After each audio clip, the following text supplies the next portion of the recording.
Record पर से कुछ कोट अनकोट कहना चाहता हूं, जो संविधान सभा की चर्चा का रिकॉर्ड है। जवाहरलाल नेहरू जी ने कहा, मैं ये देखकर सचमुच आश्चर्यचकित हूं कि नियुक्ति में आरक्षण के सिद्धांत को कितनी देर तक ले जा रहा है, मतलब कितना बढ़ा रहे हैं।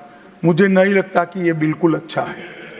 ऐसा लगता है कि मुदलियार और ब्राह्मणों के सिवा लगभग सभी जातियों को पिछड़ा वर्ग में शामिल कर देंगे।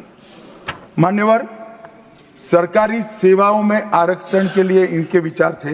मैं इस बात से चिंतित हूं कि सरकारी सेवाओं में नियुक्ति के लिए जिस तरह से बहुत सारी जातियां और समूहों के आरक्षण के प्रस्ताव आते हैं, यह बहुत बुरी प्रवृत्ति है। इससे सरकारी कामकाज और आम तौर पर विकास और सार्वजनिक जीवन में गिरावट आएगी।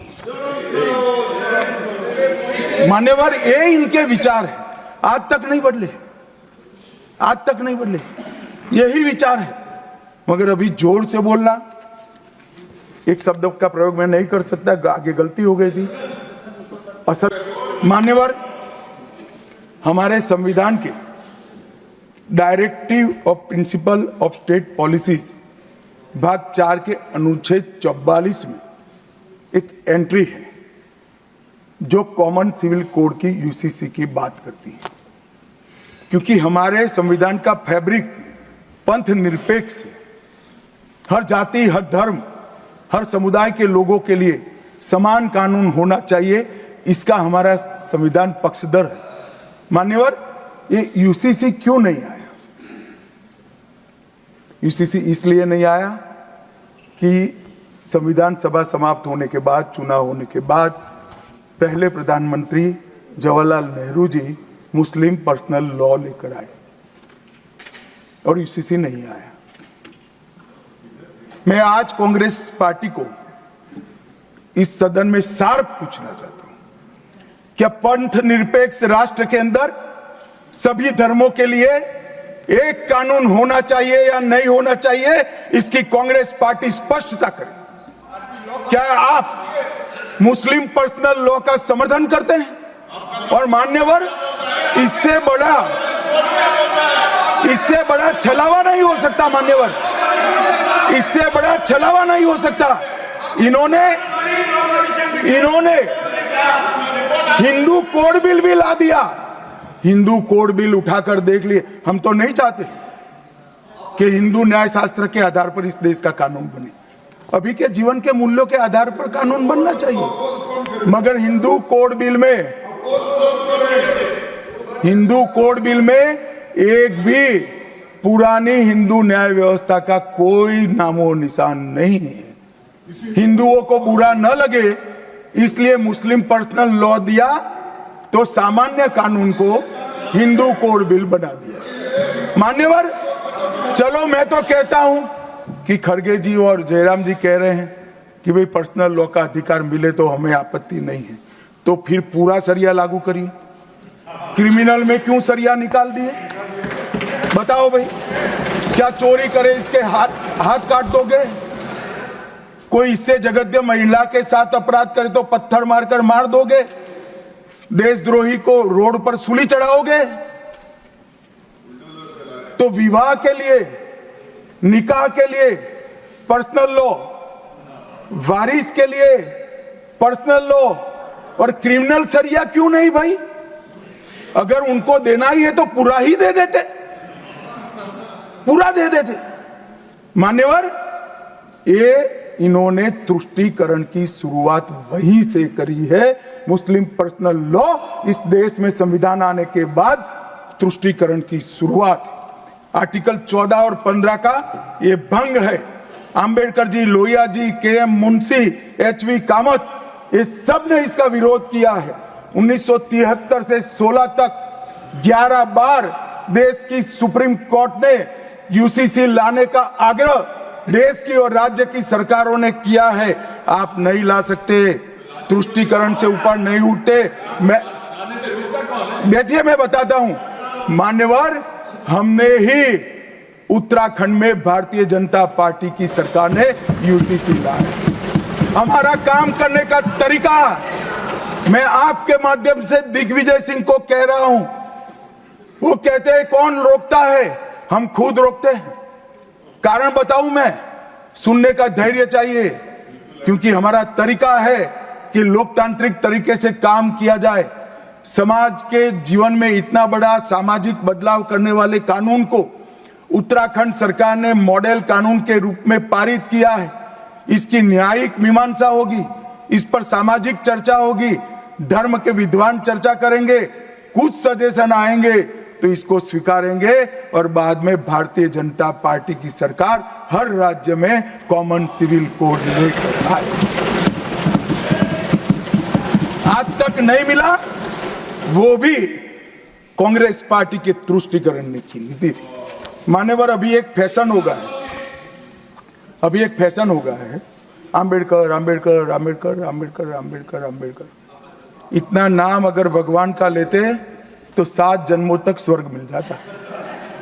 अच्छी बात है ना? सुनिए तो, सुनिए ना, आप सुनिए ना, मैं बताता हूं। हमें तो आनंद है कि आंबेडकर का नाम लेते हैं। आंबेडकर का नाम अभी 100 बार ज्यादा लो, परंतु 7-8 में आंबेडकर जी के प्रति आपका भाव क्या है ये मैं बताता। मान्यवर, आंबेडकर जी को देश की पहली कैबिनेट से इस्तीफा क्यों दे दिया? आंबेडकर जी ने कई बार कहा कि अनुसूचित जातियों और जनजातियों से हुए व्यवहार से मैं असंतुष्ट हूं, सरकार की विदेश नीति से मैं असहमत हूं और आर्टिकल 370 से मैं असहमत हूं। इसलिए वो छोड़ना चाहते थे, उनको आश्वासन दिया गया, आश्वासन पूरा नहीं हुआ, उन्होंने इग्नोरेंस के चलते इस्तीफा दे दिया। और एक श्री BC रॉय ने पत्र लिखा कि आंबेडकर और राजाजी जैसे 2 महानुभाव मंत्रिमंडल छोड़ेंगे तो क्या होगा। तो नेहरू जी ने उनको जवाब में लिखा है, राजाजी के जाने से तो थोड़ा बहुत नुकसान होगा, आंबेडकर के जाने से मंत्रिमंडल कमजोर नहीं होता है। मान्यवर, ये विचार जो खड़गे जी कह रहे हैं ना, क्या आपत्ति है? जिसका विरोध करते हो उसका वोट के लिए नाम देना है, कितना उचित है? क्योंकि अब आंबेडकर जी को मानने वाले पर्याप्त संख्या में आ गए हैं, इसलिए आप आंबेडकर आंबेडकर कर रहे हो। मान्यवर, मुंबई के मेयर ने एक पत्र लिखा था कि मऊ में आंबेडकर जी का स्मारक बनाना चाहिए। मऊ में जो आंबेडकर जी का जन्म स्थान था, सुझाव लिखा। उन्होंने कहा आमतौर पर स्मारक निजी पहल से बनाने चाहिए, यदि सरकार किसी प्रकार की सहायता करती है तो वो उचित नहीं होगा। उनके कितने स्मारक बने साहब? कोई स्मारक आंबेडकर जी का नहीं बना, देश भर में नहीं बना। आंबेडकर जी के स्मारक कब बने? जब भारतीय जनता पार्टी सत्ता में आई, तब मऊ में डॉक्टर आंबेडकर के जन्म स्थान पर स्मारक बना, लंदन में अध्ययन करते थे वहां स्मारक बना, नागपुर में शिक्षा दीक्षावलित वहां बना, दिल्ली में महापरिनिर्वाण स्थल पर बना और मुंबई में चैत्य भूमि में भी बन रहा है। हमने 5 तीर्थ बनाए महामानव। और मैं मानता हूं, मान्यवर, मैं मानता हूं कि आंबेडकर जी के सिद्धांतों पर चलना नहीं और वोट के लिए उनकी गुहार लगा देना। 14 अप्रैल को राष्ट्रीय समरसता दिवस घोषित किया हमने, 26 नवंबर को संविधान दिवस घोषित किया।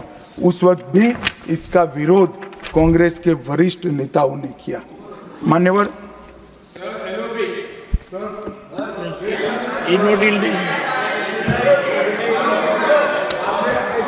मान्यवर